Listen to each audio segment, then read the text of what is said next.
I'm Hannah Smith, and I'm from Sumter, South Carolina. And I went to Sumter High School, which was a large public high school of about 2,300 people. I think my school was probably really underfunded, definitely. And I think just because of kind of the demographics of where we were, there was a lot of students that were kind of from low-income families, and they were not as motivated to learn at all, and they didn't kind of have any ambition. We had a really high dropout rate.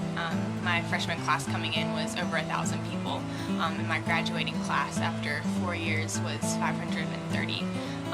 So I think because of that lack of motivation from the students to learn, it also kind of showed a lack of motivation from the teachers to teach well, and I think that was kind of a vicious cycle. That was definitely a negative.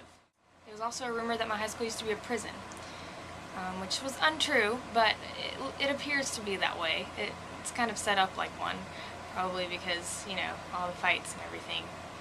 It's probably has to be set up like one because, I mean, let's be real, kind of has to have the same security as a prison on some days, so yeah.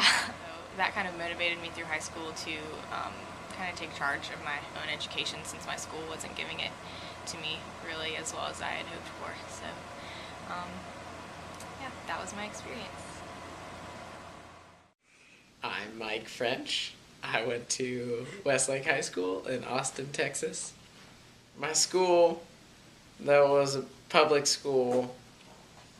Due to the area where we were, had access to a lot of funds, so we had really good technology, we had nice facilities, we had really good teachers for the most part. We kind of lived in a bubble. We didn't really know how the real world worked because we were just our high school, and it was a whole bunch of white people, and so we didn't understand. It was a whole bunch of rich white people. We didn't understand how anything worked in the whole world. It was really competitive in class rank and whatnot, and that was just due to the nature of the laws in Texas, that if you were in the top 10% of your high school class, you automatically got into every public university, which included the University of Texas. And so there was our high school, which had a lot of really, really smart people. It was really competitive to be in the top 10%. And the way you got into the top 10% was by taking AP classes, because the multiplier on your GPA.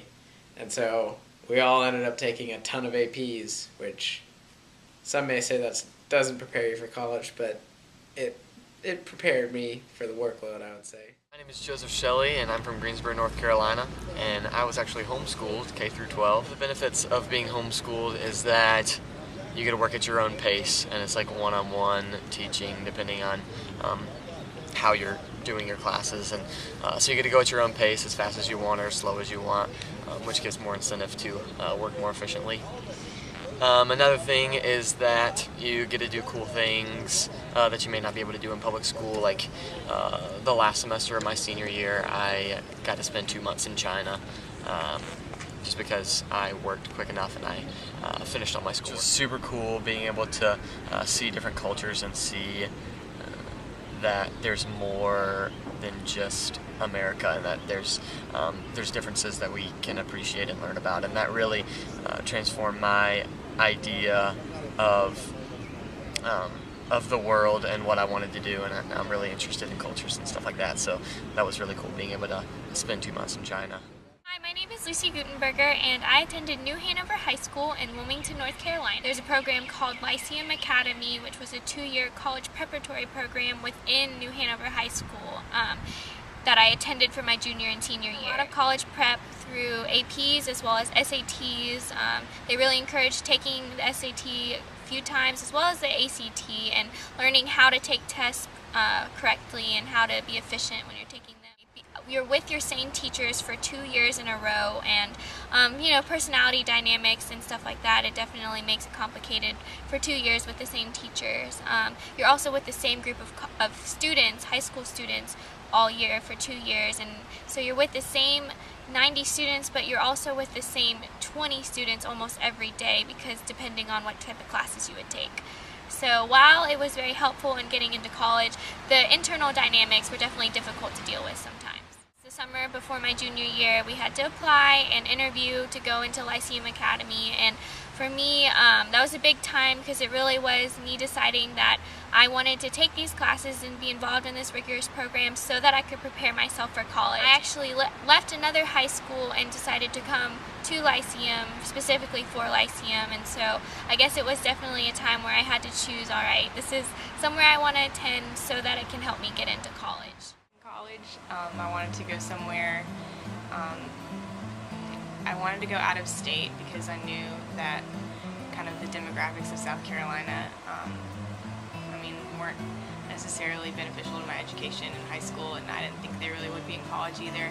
I wanted to go somewhere that would have adequate funding and give me enough opportunities to choose whatever I wanted to do. I went to college because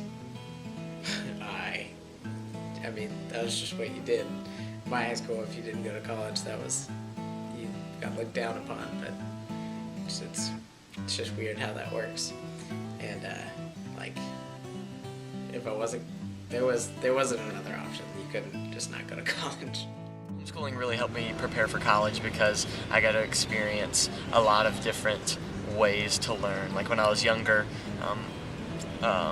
my mom taught us everything, and then as I got a little older, then we took classes and stuff like that, and eventually I did community college, dual enrollment, which is taking community college courses in high school. And so I was in a bunch of different environments learning, so I really learned how to adapt to different things, which made it really easy coming to a big school like UNC, that I could really adapt to the way that we learn here.